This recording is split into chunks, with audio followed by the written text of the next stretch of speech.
ओम शांति। आज 28 मार्च 2026 है। आज की हमारी इस गहरी चर्चा में ओम शांति। जी ओम शांति। तो आज हम एक बहुत ही सुंदर विषय पर बात करने वाले हैं।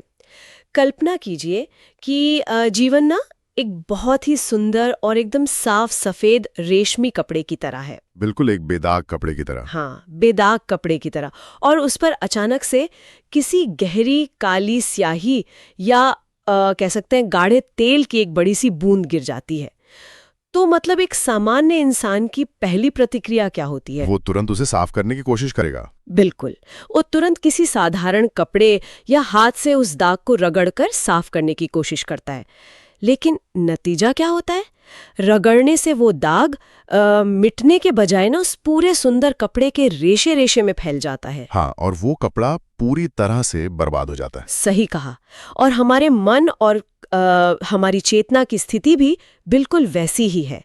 जीवन में जब भी कोई नकारात्मकता या कोई गहरा दुख हम पर गिरता है तो हम दुनियावी तरीकों से उसे मिटाना चाहते हैं। एग्जैक्टली, हम उसे रगड़ रगड़ कर मिटाने की कोशिश करते हैं और वो तनाव पूरे मन में और अधिक फैल जाता है। तो आज की इस चर्चा का उद्देश्य इसी फैले हुए दाग को मिटाने के रहस्य को समझना है। आज शिव बाबा ने एक ऐसा जादुई रहस्य बताया है जो इस स्याही को बिना रगड़े पूरी तरह से सोख सकता है। ये रेशमी कपड़े और स्याही का उदाहरण ना इस विषय को समझने के लिए बहुत ही सटीक शुरुआत है, क्योंकि जब हम अपनी ही विचारों से अपने दुखों को सुलझाने की कोशिश करते हैं ना, तो वो उस दाग को रगड़ने के समान ही होता है। बिल्कुल। इसीलिए आज शिव बाबा ने एक बहुत ही सुंदर रूपक का उपयोग किया है। बाबा कहते हैं कि वो स्वयं एक फर्स्ट क्लास ब्लॉटिंग पेपर हैं। ब्लॉटिंग पेपर यानी वो विशेष कागज जो बिना किसी रगड़ के केवल संपर्क मात्र से पूरी स्याही को ऊपर खींच लेता है। वाओ, ये रूपक वास्तव में बहुत शक्तिशाली है। तो चलिए इस चर्चा की शुरुआत आज के मूल सार से करते हैं। शिव बाबा ने कहा है, मीठे बच्चे, हर एक के पाप चूसने वाला फर्स्ट क्लास ब्लॉटिंग पेपर एक शिव बाबा है। उसको याद करो तो पाप खत्म हो। जी, बहुत ही सीधा और स्पष्ट संदेश है ना? लेकिन अगर हम इस पाप या दाग की जड़ में जाएं, तो एक बहुत स्वाभाविक सा प्रश्न उठता है कि आखिर आत्मा पर सबसे गहरे दाग कौन से हैं और उनको मिटाने के लिए कौन सी मेहनत करनी चाहिए? हाँ, ये एक बहुत ही अहम सवाल है और आज के अध्ययन में इसका बहुत ही महत्वपूर्ण प्रश्न और उत्तर दिया गया है। मैं उसे पढ़ता हूँ। जी बिल्कुल, पढ़िए। प्रश्न है, आत्मा पर सबसे गहरे दाग कौन से हैं? उसको मिटाने के लिए कौन सी मेहनत करो? और इसका उत्तर है, आत्मा पर देह अभिमान के बहुत गहरे दाग पड़े हुए हैं। घड़ी घड़ी किसी देहदारी के नाम रूप में फंस पड़ती है।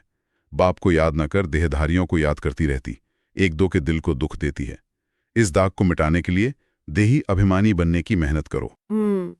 इस उत्तर में ना एक शब्द है जिसने पूरी स्थिति को बहुत स्पष्ट कर दिया है, देह अभिमान। बिल्कुल, सबसे गहरा दाग। हाँ, क्योंकि हम अक्सर पाप का मतलब किसी बहुत बड़े अपराध या चोरी डकैती से लगाते हैं, लेकिन यहाँ शिव बाबा कह रहे हैं कि सबसे गहरा दाग देह अभिमान है, यानी खुद को सिर्फ ये हाड़ मांस का शरीर समझना। सही बात है। लेकिन मैं सोच रही थी कि ये एक दाग कैसे हो सकता है? मतलब ये तो दुनिया के हर इंसान की सामान्य स्थिति है ना, कि वो खुद को एक शरीर ही मानता है। यही तो यही सबसे बड़ी भ्रांति है जिसे आज हमें समझना होगा। देह अभिमान एक दाग इसलिए है क्योंकि यह आत्मा की मूल पहचान को ढक देता है। अच्छा। देखिए, जब कोई इंसान स्वयं को केवल एक शरीर मानता है ना, तो उसकी पूरी दुनिया, उसकी सारी इच्छाएं इसी शरीर के इर्द गिर्द घूमने लगती हैं। वो अन्य देहधारियों के नाम और रूप में उलझ जाता है। हाँ, मतलब हमारी पहचान बहुत सीमित हो जाती है। बिल्कुल। और जब पहचान सीमित होती है तो हमारे अंदर अहंकार, लालच और मोह पैदा होता है। यही वो मूल स्याही है जिससे बाकी सारे विकार पैदा होते हैं। बाबा बहुत स्पष्ट रूप से कहते हैं कि ये शरीर तो केवल एक वस्त्र है। जी, एक पोशाक की तरह। हाँ, असली चीज तो वो सूक्ष्म बिंदी है, वो आत्मा है जिसमें जन्म जन्मांतर का सारा रिकॉर्ड दर्ज है। जब ये आत्मा खुद को शरीर मान लेती है तो वो उस परम ज्योति को भूल जाती है। इसे ऐसे समझा जा सकता है जैसे कोई अभिनेता किसी नाटक में राजा का किरदार निभा रहा हो। हाँ, बिल्कुल सही उदाहरण है ना? और वो सचमुच खुद को राजा मान बैठे। नाटक खत्म होने के बाद भी वो अपना मुकुट उतारने को तैयार न हो। ये उसका देह अभिमान है जो उसके लिए दुख का कारण बन जाएगा। एग्जैक्टली। और इसी दुख को, इसी दाग को चूसने के लिए शिव बाबा एक पतित पावन ब्लॉटिंग पेपर का काम करते हैं। बाबा कहते हैं कि मैं तुम्हें कोई शारीरिक तकलीफ नहीं देता। हाँ, कोई कठोर तपस्या नहीं करनी है। बिल्कुल, बस उसे एक सुप्रीम ब्लॉटिंग पेपर को याद करो तो वो अपनी याद की शक्ति से आत्मा के इन सारे गहरे दागों को चूस लेगा। लेकिन यहाँ एक बहुत ही तार्किक चुनौती सामने आती है। वो चुनौती क्या है? आप ही सोचिए, अगर विधि इतनी सहज है तो मुश्किल कहाँ आती है? हाँ, मतलब चुनौती ये है कि अगर प्रक्रिया इतनी ही सहज है, यानी सिर्फ शिव बाबा को याद करना है, तो फिर बाबा ये भी क्यों स्वीकार करते हैं कि देही अभिमानी बनने में बड़ी मेहनत है? यही तो विरोधाभास लगता है ना। हाँ, ये विरोधाभास क्यों है? अगर सिर्फ एक ब्लॉटिंग पेपर को दाग पर रखना है तो इसमें थकान क्यों होती है? मैंने देखा है कि कई बार लोग अपना चार्ट लिखना शुरू करते हैं, अपनी दिनचर्या का हिसाब रखते हैं, लेकिन कुछ ही दिनों में वो निराश होकर सब छोड़ देते हैं। ऐसा बहुत बार होता है। तो ये सहज मार्ग इतना कठिन क्यों लगने लगता है? ये बहुत ही शानदार सवाल है। इसका उत्तर न हमारी आत्मा के हजारों सालों की यात्रा में छिपा है। शिव बाबा समझाते हैं कि आत्मा के अंदर आधे कल्प का देहाभिमान बैठ चुका है। आधे कल्प का मतलब? आधे कल्प का मतलब है हजारों लाखों वर्षों की वो गहरी आदत जहां आत्मा ने लगातार खुद को शरीर ही माना है। ये एक ऐसा पैटर्न बन चुका है जो बहुत गहरा है। ओहो, मतलब आदत बहुत पक्की हो गई है। बिल्कुल। जब कोई इंसान ध्यान में बैठकर खुद को देह से अलग एक चमकती हुई आत्मा मानने का प्रयास करता है तो माया यानी बाहर की ये भौतिक दुनिया अपना पूरा जोर लगाती है। पुरानी आदतें आत्मा को वापस नीचे खींच लेती हैं। मतलब ये कुछ वैसा ही है कि कोई इंसान जीवन भर जमीन पर रेंगता रहा हो और अचानक उससे कहा जाए कि तुम्हारे पास पंख है, तुम उड़ सकते हो। क्या बात है, बिल्कुल सटीक उपमा है ये। है ना? उड़ना शायद उसका मूल स्वभाव हो, लेकिन रेंगने की आदत इतनी पक्की हो चुकी है कि वो पंख खोलने में ही दर्द महसूस करता है। गुरुत्वाकर्षण उसे बार बार नीचे खींचता है। हाँ, माया का गुरुत्वाकर्षण बहुत शक्तिशाली होता है। इसीलिए बाबा कहते हैं कि इसमें मेहनत है। ये मेहनत शारीरिक नहीं है, बल्कि ये निरंतर अपने ध्यान को वापस सही दिशा में लाने की मानसिक मेहनत है। मानसिक एकाग्रता। जी, और इसी एकाग्रता को बाबा योग अग्नि कहते हैं। बाबा समझाते हैं कि एक बाप की याद ही वो योग अग्नि है जिससे अंदर पड़ी हुई खाद यानी हजारों सालों की बुराइयां भस्म होती हैं। अग्नि हर अशुद्धि को जला देती है। बिल्कुल। जब हम उस परम सत्ता पर अपना ध्यान केंद्रित करते हैं तो उस शुद्ध ऊर्जा से हमारी आत्मा के अंदर का सारा कचरा जलने लगता है। और शिव बाबा कहते हैं कि यही एक इंसान का सबसे ऊंचा धंधा है। ये शब्द ना धंधा थोड़ा चौंकाने वाला लगता है। हाँ, लगता तो है, क्योंकि आमतौर पर अध्यात्म और धंधे को हम बिल्कुल अलग अलग मानते हैं। आध्यात्मिक मार्ग को एक धंधा कहने के पीछे क्या अर्थ हो सकता है? देखिए, यहाँ धंधे का अर्थ किसी मुनाफे या लालच से नहीं है। धंधे का मतलब है इंसान का मुख्य कर्तव्य या वो कार्य जिसमें उसकी पूरी एकाग्रता लगती है। अच्छा, जैसे एक व्यापारी का ध्यान? हाँ, एक व्यापारी जब कोई धंधा करता है तो उसका पूरा ध्यान अपने बही खाते और मुनाफे पर होता है। वो सोते जागते उसी के बारे में सोचता है। शिव बाबा इसी एकाग्रता की ओर इशारा कर रहे हैं। समझ रही हूँ। बाबा कहते हैं कि इस समय सबसे बड़ा व्यापार यही है कि स्वयं देही अभिमानी बनकर उस एक पिता को याद किया जाए और फिर दूसरों को भी यही रास्ता दिखाया जाए। अगर कोई इंसान खुद अपने पापों का दाग नहीं मिटा रहा तो वो दूसरों को क्या रास्ता दिखाएगा? सही बात है। अगर कोई व्यक्ति खुद दिवालिया है तो वो दूसरों को अमीर बनने के गुर नहीं सिखा सकता। बिल्कुल, पतित पावन केवल एक ही है। जी, लेकिन जब हम इस आंतरिक सफाई के रास्ते पर चलते हैं तो इसका हमारे रोजमर्रा के व्यवहार पर क्या प्रभाव पड़ना चाहिए? यहाँ शिव बाबा ने एक बहुत ही रोचक शब्द का प्रयोग किया है। हाँ, वो झरमुई झगमुई वाला। हाँ बाबा कहते हैं कि झरमुई झगमुई नहीं करनी है और हियर नो इविल यानी बुरा मत सुनो का पालन करना है। ये झरमुई झगमुई की अवधारणा क्या है? झरमुई झगमुई असल में मन के उस भटकाओं का नाम है जहां इंसान व्यर्थ की बातों में दूसरों की बुराई करने में अपनी ऊर्जा बर्बाद करता है। इसे हम बंदरों जैसी अवस्था कह सकते हैं। बंदरों जैसी अवस्था? हाँ, जैसे एक बंदर कभी शांत नहीं बैठता ना, एक डाल से दूसरी डाल पर छलांग लगाते रहता है, वैसे ही देह अभिमान में फंसा हुआ मन कभी इस इंसान की बात कभी उस इंसान की कमी पर छलांग लगाता रहता है। ओहो, जिसे आज के समय में हम ऑफिस पॉलिटिक्स या गपशप कहते हैं। बिल्कुल।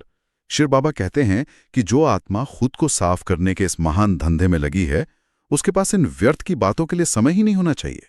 लेकिन यहाँ एक बहुत ही अव्यावहारिक सी स्थिति पैदा होती है। वो कैसे? देखिए, दुनिया में जहाँ हर तरफ संघर्ष है, अगर कोई इंसान हमारे साथ गलत कर रहा हो या लगातार दुख दे रहा हो, तो ऐसे में हियर नो इविल का पालन कैसे किया जाए? एक बहुत ही स्वाभाविक प्रश्न है। शांत रहकर एक ब्लॉटिंग पेपर बनकर सब कुछ सोख लेना क्या उस इंसान को और कमजोर नहीं बना देगा? कोई इंसान इसे अपनी असल जिंदगी में कैसे उतार सकता है? ये शंका बिल्कुल वाजिब है और इसे स्पष्ट करना बहुत जरूरी है। देखिए, ब्लॉटिंग पेपर बनने का मतलब ये नहीं है कि हम दूसरों के अत्याचार सहें या खुद को एक डस्टबिन बना लें जहां कोई भी अपना कचरा डाल सके। हाँ, वही तो फिर इसका क्या मतलब है? यहीं पर इस ज्ञान की सबसे बड़ी सूक्ष्मता है। जब शिव बाबा कहते हैं कि ब्लॉटिंग पेपर बनो, तो इसका अर्थ है कि जब सामने से कोई नकारात्मकता आए तो उसे अपनी आत्मा के भीतर प्रवेश न करने दो। अच्छा, उसे अंदर नहीं लेना है। बिल्कुल। जब कोई हमें क्रोध दिखाता है और हम पलटकर क्रोध करते हैं, तो इसका मतलब है कि हमने उस व्यक्ति की स्याही को अपने ऊपर फैला लिया, हमने दाग लगा लिया। हमने रिएक्ट कर दिया। हाँ, लेकिन जब हम स्वयं को एक चमकती हुई आत्मा समझते हैं और उस परमपिता शिव बाबा से जुड़े रहते हैं, तो सामने वाले की नकारात्मकता हम तक पहुंचने से पहले ही उस सुप्रीम ब्लॉटिंग पेपर द्वारा सोख ली जाती है। हमारी अवस्था इतनी मीठी हो जाती है कि हम उसे पार कर जाते हैं। वाओ! यानी हमें खुद ब्लॉटिंग पेपर नहीं बनना है, बल्कि उस सर्वशक्तिमान ब्लॉटिंग पेपर शिव बाबा के साथ अपना कनेक्शन इतना मजबूत रखना है कि बाहरी दुनिया का दुख हम तक पहुंच ही ना पाए। बिल्कुल। और शिव बाबा आगे ये भी चेतावनी देते हैं कि हमारी मनसा, वाचा और कर्मणा से किसी को भी दुख नहीं पहुंचना चाहिए। जी, मनसा, वाचा, कर्मणा। हाँ, मतलब हमारे सोचने, बोलने और काम करने के तरीके से। अगर हमारे व्यवहार से किसी का दिल आहत होता है, तो हमारी आत्मा पर पाप का एक नया भारी बोझा चढ़ जाता है। हम यहाँ अपने पुराने दाग मिटाने आए हैं, नए दाग लगाने नहीं। सही कहा। हमारी अवस्था इतनी मीठी होनी चाहिए कि देखने वाले भी अनुभव करें कि ये इंसान दूसरों को सुख देने वाला बन गया है। ये आंतरिक मिठास और सुख देने की भावना ही वास्तव में सच्ची आध्यात्मिकता है। अब इस पूरी गहरी चर्चा को व्यवहार में ढालने के लिए जो धारणा के मुख्य बिंदु दिए गए हैं, आइए उन पर नजर डालते हैं। जी बिल्कुल, क्योंकि ज्ञान जब तक आचरण में ना आए, वो सिर्फ एक जानकारी बनकर रह जाता है। बिल्कुल सही। तो शिव बाबा ने इस ज्ञान को जीवन में उतारने के लिए धारणा के 2 स्पष्ट बिंदु दिए हैं। पहली धारणा ये है, कभी भी किसी के दिल को दुखी नहीं करना है, सबको सुख पहुंचाना है, एक बाप की याद में रहना और सबको याद दिलाना है। ये बिंदु सीधा हमारे व्यवहार से जुड़ा है। हाँ, ये एक निरंतर चेकलिस्ट है कि क्या मेरे किसी भी शब्द या कर्म से आज किसी को चोट पहुंची है। और इसे लागू करना सचमुच एक बहुत बड़ी साधना है।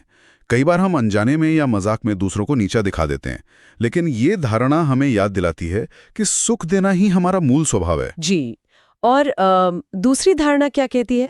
दूसरी धारणा हमारी आंतरिक अवस्था के बारे में है। बाबा कहते हैं, पापों का दाग मिटाने के लिए देही अभिमानी बन अविनाशी ब्लॉटिंग पेपर बाप को याद करना है। ऐसी मीठी अवस्था बनानी है जो सबका कल्याण होता रहे।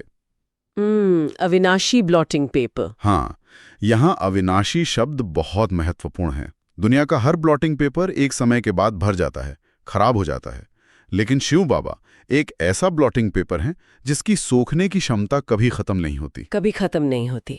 हमें बस अपनी अवस्था मीठी बनाए रखनी है ताकि सबका कल्याण होता रहे। बिल्कुल। ऐसी मीठी अवस्था बनानी है जो सबका कल्याण होता रहे। ये सचमुच रोम रोम को शांत कर देने वाली बात है। तो अगर हम आज की इस पूरी चर्चा को एक अंतिम निष्कर्ष में बांधना चाहें, तो वो क्या होगा?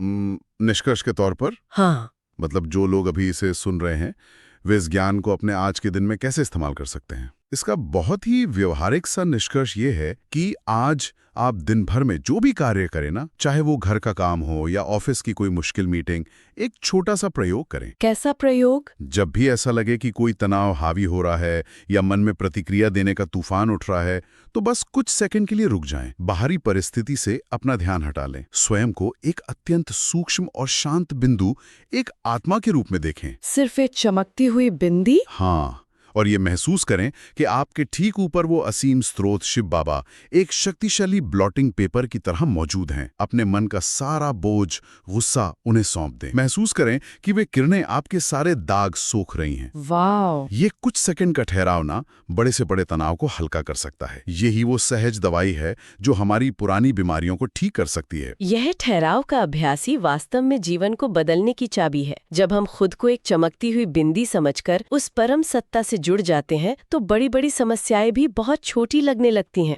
बिल्कुल सही कहा आपने। इस बहुत ही शांत और गहरी चर्चा के बाद अब हम आज के इस अध्ययन के समापन की ओर बढ़ते हैं। शिव बाबा ने हमें जो वरदान दिया है वो एक बहुत ही शक्तिशाली विचार है, जिसे मैं यहाँ ज्यों का त्यों साझा कर रही हूँ। अपनी श्रेष्ठता द्वारा नवीनता का झंडा लहराने वाले शक्ति स्वरूप भव। अभी समय प्रमाण, समीपता के प्रमाण, शक्ति रूप का प्रभाव जब दूसरों पर डालेंगे, तब अंतिम प्रत्यक्षता समीप ला सकेंगे। जैसे स्नेह और सहयोग को प्रत्यक्ष किया है, ऐसे सर्विस के आईने में शक्ति रूप का अनुभव कराओ। जब अपनी श्रेष्ठता द्वारा शक्ति रूप की नवीनता का झंडा लहराएंगे, तब प्रत्यक्षता होगी। अपने शक्ति स्वरूप से सर्वशक्तिमान बाप का साक्षात्कार कराओ। और आज का स्लोगन है, मनसा द्वारा शक्तियों का और कर्म द्वारा गुणों का दान देना ही महादान है। इसके साथ ही आज के अव्यक्त इशारे इस प्रकार है। ये अव्यक्त इशारे: निश्चय के फाउंडेशन को मजबूत कर सदा निर्भय और निश्चिंत रहो। बाप का बच्चों में पूरा फेथ है कि यही मेरे बच्चे विघ्न विनाशक आत्माएं हैं, पूज्य आत्माएं हैं। ये बच्चे बाप से भी आगे हैं, निमित्त बने हुए सदा बाप को भी निश्चिंत करने वाले हैं, सदा खुशखबरी सुनाने वाले हर एक विशेष हैं। स्वयं में भी ऐसा फेथ रख, इसी स्मृति स्वरूप में रहो तो विजयी बन जाएंगे। अंत में जाते जाते एक विचार जिस पर हम सबको मनन करना चाहिए। क्या हम वास्तव में स्वतंत्र हैं या केवल अपने ही देह अभिमान के पुराने दागों की परछाई में जी रहे हैं? अगर आज का हर पल एक नया और साफ कागज है, तो हम उस पर क्या लिखना चुनेंगे? वही पुरानी स्याही के दाग या फिर प्रकाश की एक नई कहानी? विचार कीजिए। 2 सेकंड का मौन। ओ शांति। ओम शांति।